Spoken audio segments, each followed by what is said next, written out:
तो गाइस वृंदावन की फुल तैयारी हो चुकी है जाने की। बस हमारी पूरी तरीके से रेडी हो चुकी है। सो आप यहाँ पे चेक कर सकते हो। बाकी सभी बस में बैठ गए हैं और बस हमारी गांव से निकल गई है। तो जैसे ही हमने मतलब रास्ते में देखा 2:07 में मैं सो के ही उठा था। तो जस्ट चेक किया व्यूज़, तो दिल्ली का एक नाइस व्यू था। और बस में अगर मैं आपको बताऊं तो सभी के सभी सोए हुए हैं। थोड़ी सी बाकी अमेजिंग लोकेशन थी यहाँ पे चाय के नोएडा साथ में कुछ नाश्ता। सुबह के 4 बज चुके थे उस टाइम।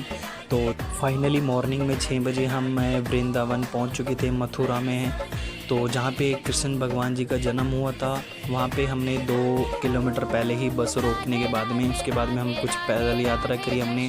तो यहाँ का ये जो मेन गेट है यहाँ पे हम एंटर हो चुके हैं। और वहाँ के जो लोग हैं ना, वहाँ के जो मतलब प्रेमी हैं कृष्ण जी के, मतलब प्यारे हैं दुलारे हैं, वहाँ का उनका प्रेम भाव बहुत अच्छा है। तो जैसे ही हम पैदल चल रहे थे वहाँ पे सभी राधे राधे जी, मतलब बहुत अच्छा था वहाँ पे।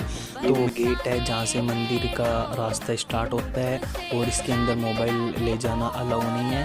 तो यहाँ से कृष्ण जन्मभूमि पे वहाँ पे दर्शन करने के बाद में हम डायरेक्ट पहुँच गए हैं रमन रेती, जहाँ पे कन्हैया जी भगवान बांके बिहारी जी जहाँ पे खेला करते थे, रेत में मस्त रहते थे। उनके जो बड़े भाई थे बलदेव जी, उनका ये जन्म स्थान है। तो सभी के सभी यहाँ पे जो दर्शन करने आते हैं, जो यहाँ पे मतलब आता है ना, तो उसको यहाँ पे ऐसे ही मतलब सारे की सारी चीज़ें करनी पड़ती है। जैसे भगवान जी या एक छोटा बच्चा बचपन में करता है, उसको मिट्टी में खेलना बहुत पसंद होता है ना। तो ऐसे ही हमने मतलब यहाँ पे रेत में लोट करी, मतलब रेत में कूदे खेले जो भी करा, ठीक है। जैसे पंडित जी के कहने पे बहुत अच्छा लगा वहाँ पे, ऐसे मन करा कि मतलब वहाँ से उठे ही मत ना। तो कहना एक देखो, एक ये जन्म भूमि थी बलदेव जी की और कृष्ण जी, यहाँ पे बलदेव जी दोनों भाई यहाँ पे खेला करते थे। तो ऐसा फील हो रहा था कि हम भी बच्चे यहाँ पे, मतलब बचपना याद आता था हमें। तो सभी ने उसके बाद में हमें यहाँ पे दर्शन करने के बाद में पंडित जी से थोड़ी सीख ली। उन्होंने हमें बताया यहाँ पे क्या चीज़ें इंपॉर्टेंट होती है, कैसे कैसे हुआ। तो उसके बाद में हमने यहाँ पे दर्शन किए बलदेव जी महाराज के, राधा कृष्णा जी के। उसके बाद में हमने डांस किया, जैसे एक बच्चा डांस करता है। रीति में दर्शन करने के बाद हम डायरेक्ट मतलब बाहर निकले। तो हम वहाँ पे हमें देखने के मिले बहुत सारे अच्छे अच्छे हिरन।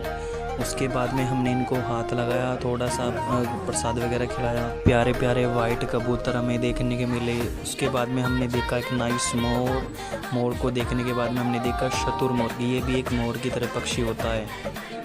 फिर यहाँ पे सभी चीज़ें दर्शन करने के बाद में हम डायरेक्ट पहुँच चुके हैं गोकुल धाम, जहाँ पे यशोदा मैया जी ने मतलब यशोदा मैया जी का वो कमरा हमने वहाँ पे देखने को मिला, जहाँ पे कृष्ण भगवान जी उनके पेट में थे, जहाँ पे गर्भवती महिला एक कमरे में रखी जाती है। वहाँ पे हमने किए 84 खम्भों का जो दर्शन है वो किए। वहाँ पे प्रसाद वगैरह चढ़ता नहीं है, तो इसलिए हमने फूल की माला वहाँ पे अर्पण की भगवान को। गोकुल धाम के दर्शन करने के बाद में हम चले गए डायरेक्ट यमुना किनारे। वहाँ पे हमने यमुना घाट पे दर्शन किए कन्हैया जी के। तो वहाँ पे हमने देव पितर को, जो होते हैं पितृदेव, वहाँ पे हमने दर्शन के बाद में हमने आरती की। फिर उसके बाद में हम वहाँ से निकल गए। कृष्णा गार्डन जो हमने बुक किया था, तो आज का डे 1 हमारा यहीं पे कंप्लीट होता है। राधे राधे।